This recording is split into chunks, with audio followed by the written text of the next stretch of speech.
সেটা আমরা ইতিমধ্যেই সিবিআইকে আমরা সেই রিপোর্ট দিয়েছি।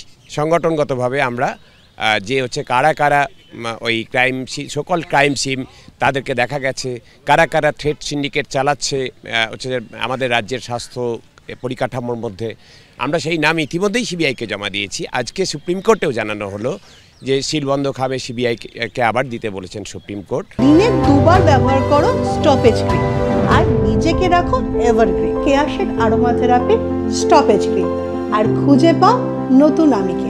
কোর্টের মাধ্যমে দিয়ে সেইটা সিবিআইয়ের কাছে আরও গুরুত্ব যাতে পায় সেই জন্য, কারণ আমাদের মনে হয়েছে আমরা সিবিআইয়ের কাছে নাম জমা দেওয়ার পরেও তারা তেমন কোনো হচ্ছে যে অ্যাকশান নিচ্ছেন না, সেই জন্যই আজকে কোর্টের মাধ্যমে সেটাকে আবার র্যাটিফাই করালাম।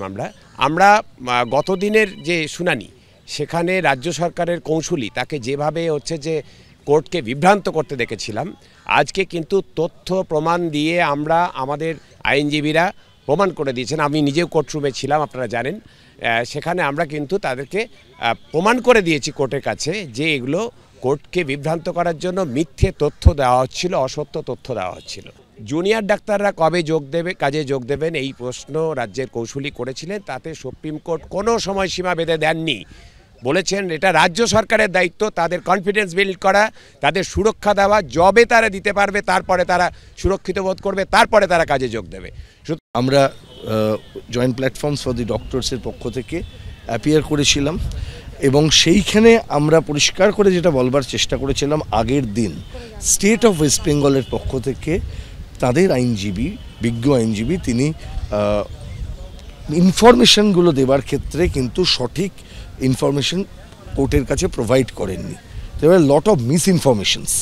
আমরা সেগুলোকে ডিসকার্ড করেছি আজকে আমাদের অ্যাফিডেভিটের মধ্য দিয়ে, কারণ স্টেট গভর্নমেন্ট মিডিয়া রিপোর্টের ওপর বেস করে ইনফরমেশন দিচ্ছেন, ওয়ার স্টেট গভর্নমেন্ট তার নিজস্ব যে ইনফরমেশন, তার পোর্টাল আছে, সেই পোর্টালের ইনফরমেশন তাকে কন্ট্রাডিক্ট করছে। কালকে আমরা মিটিংয়ে দেখেছি, মিটিং হয়েছে, মিটিংয়ের পর বলা হয়েছে যে হয়ে যাবে, এদেরকে সরানো হবে। আমরা এখনও জানি না কাকে সরানো হয়েছে, কিন্তু which is very important, that is the confidence building measure, security measurements. আমরা দেখলাম রাত্রি সাথী যে একটা project government of West Bengal scheme তৈরি করলেন, যে স্কিমে বলা হলো দুর্ভাগ্যজনক যে মহিলাদের রাত্রে কম কাজ দিতে হবে।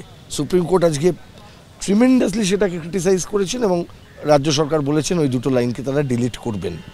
এবং আরেকটি পার্ট যে ক্যাজুয়াল অ্যাপয়েন্টমেন্ট, ওই যে রাত্রি সাথীতে কারা কাজ করবেন বলছে এত সংখ্যক ব্যক্তিকে তারা ট্রেনিং দেবেন 7 দিনের, they won't be the police personnel, তাহলে কাদের হাতে সিকিউরিটি ছাড়া হবে? Number one, my lords, they have said that the state of West Bengal, the medical system is collapsing because of the strikes of the junior doctors. My lords, the senior doctors are working overtime double shifts because their junior doctors are not feeling safe. So according to you, everything is going on as normal. Nobody is... My lords, everything, it is true, is not going on as normal. The juniors are not on duty. The seniors are trying to fill up the gap to the extent they can. My lords, for the firstly, they are filling up.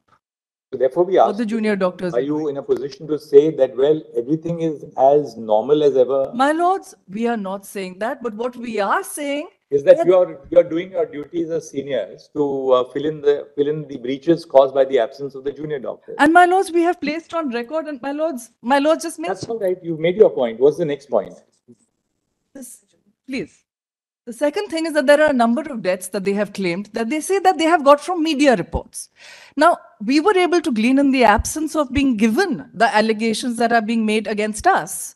We were somehow able to glean one case from which, with regard to which we have obtained the clinical reports, and it is a lie.